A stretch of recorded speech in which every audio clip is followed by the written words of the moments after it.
काशिफ वासी साहब ये बताइएगा कि कल का दिन वाकई मुश्किल है मेरा ख्याल है, और अब पंजाब के अंदर कुछ ना कुछ तो कल होगा। वैसे कल का दिन बड़ा दिलचस्प दिन होगा। कल जब 4 बजे वोट नहीं लेंगे चीफ मिनिस्टर एतमाद का, गवर्नर उसको डी नोटिफाई कर।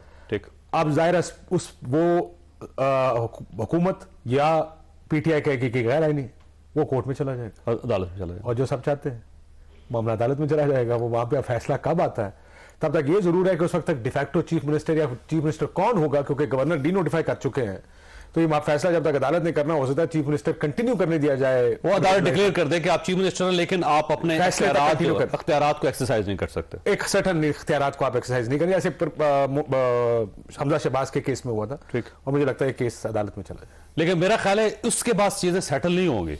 ये एक तो होता है ना, अदालत चले गए फिर उसके बाद सेटल हो जाए चीजें, तो आपको महसूस होता है कि अदालत के हुक्म के बाद या वहां जाने के बाद चीजें सेटल हो जाएंगी? सर अगर तो अदालत ने जल्दी फैसला दे दिया पीटीआई के हक में, पीटीआई लेड कोलिशन के हक में, तो असेंबली तहलील हो जाएगी और फिर वो पुश करेंगे कि इलेक्शन, फिर एक नया क्यास शुरू हो जाएगा, और वो एक नया क्यास, पॉलिटिकल एक कंट्रोल, एक क्यास शुरू हो जाएगा। अगर तो फैसला नून लीग के हक में आ गया, तो फिर मेरा ख्याल है इलेक्शन अक्टूबर में हो जाए।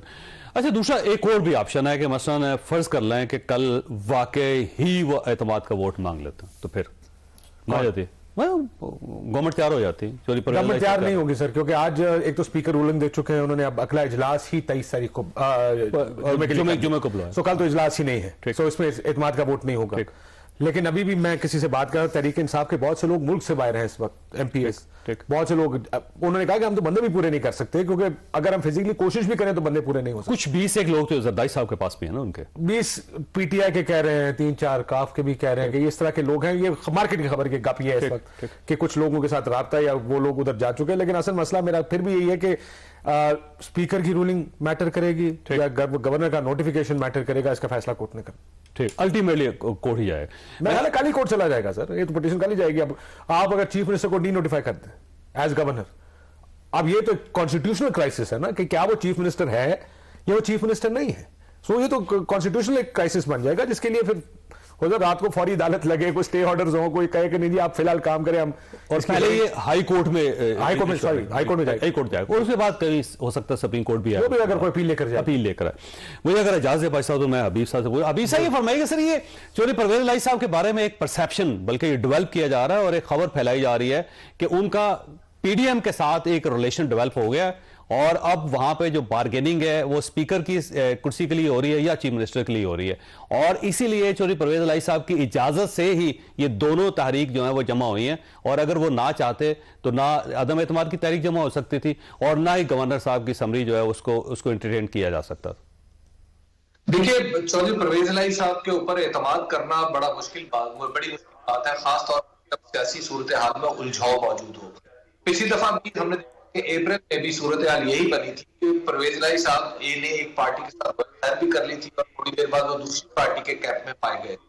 तो अब तीसरी बार भी ऐसा ही करेंगे, और क्या वाकयात में करने वाले हम कितना पसंद, मेरा ख्याल है कि एक सवाल होगा आपकी तारीफ। अभी सब आपकी आवाज ठीक नहीं आ रही, आपको दोबारा आपसे राब्ता करेंगे। आदर साहब ये फरमाइएगा सर, ये जो सारी सूरत है आपके सामने, अल्टीमेटली ये कहाँ एंड अप होगी, वैसे आपका ख्याल क्या है? सर ये एंड अप वहीं पर होगी जहां हम काफी अरसे से कहते आ रहे हैं, और वो है नेशनल डायलॉग। आपको तमाम जमातों को, ऑपोजिशन को, गवर्नमेंट को, दोनों को बैठना पड़ेगा। इसके अलावा ये कहीं एंड अप नहीं होने वाला। आप कोर्ट्स के अंदर जितने अपने मामलात ले जाते जाएंगे, ये जमहूरियत और ये गवर्नेंस, इसका मजीद बेड़ा गर्क होना है, दूसरा कोई हल नहीं निकलना। कोर्ट्स आपको पता है हमारी कभी फैसले थोड़े इस तरह के दे देती हैं, कभी उस तरह के दे देती है, क्योंकि उन्होंने भी पब्लिक सेंटिमेंट को भी फॉलो करना होता है। परवेज इलाही साहब को क्या सूट करता है, ये इस वक्त $1 मिलियन क्वेश्चन है। जो उन्हें सूट करता था वो अचीव कर चुके हैं, चाहे वो इधर रहे या उधर रहे। मुझे ये अब वो इधर भी जा रहे हैं, उधर भी जा रहे हैं, दोनों तरफ रेगुलर जा रहे हैं मसलसल। तो उनकी मर्जी का काम हो रहा है। क्या इमरान खान साहब की मर्जी का काम हो रहा है? नहीं। इमरान खान साहब ने तो कहा कि मुझे, इन्होंने कहा कि जी थोड़ा 2 हफ्ते दे दें हमें, वरना हम असेंबली इसलिए नहीं तोड़ सकते, कुछ चीजें समेटनी है, कोई सामान समेटना है, कोई मामलात समेटने हैं अपने। अगर इमरान खान साहब तोड़ने की पोजीशन में होते तो इमरान खान साहब पहले तोड़ चुके होते। इमरान खान साहब को पता था कि परवेज इलाही साहब ने उनके साथ ये वाली करनी है, और परवेज इलाही साहब को पता था इन्होंने मेरे साथ वो वाली करनी है कि उसके बाद मेरे साथ जो है वो अच्छी नहीं होनी। वो अपने कार्ड्स ठीक खेल रहे हैं परवेज इलाही साहब। उनकी गवर्नमेंट पूरी काफ लीग कार्ड बड़े जबरदस्त खेली। बिल्कुल ही कह रहे हैं। चौधरी शुजात साहब वफाकी हुकूमत के साथ, जी, परवेज लाई खुराना साहब, पास तक कल इमरान अगर खान चीज साहब के आ साथ जाए- हैं या नहीं है, और उसके बाद मोनस लाई साहब, इमरान खान साहब। बिल्कुल काफ लीग इतनी सी होके वो एमकेएम वाला रोल प्ले कर रही है, जब तक एमकेएम किसी का इत्तेहाद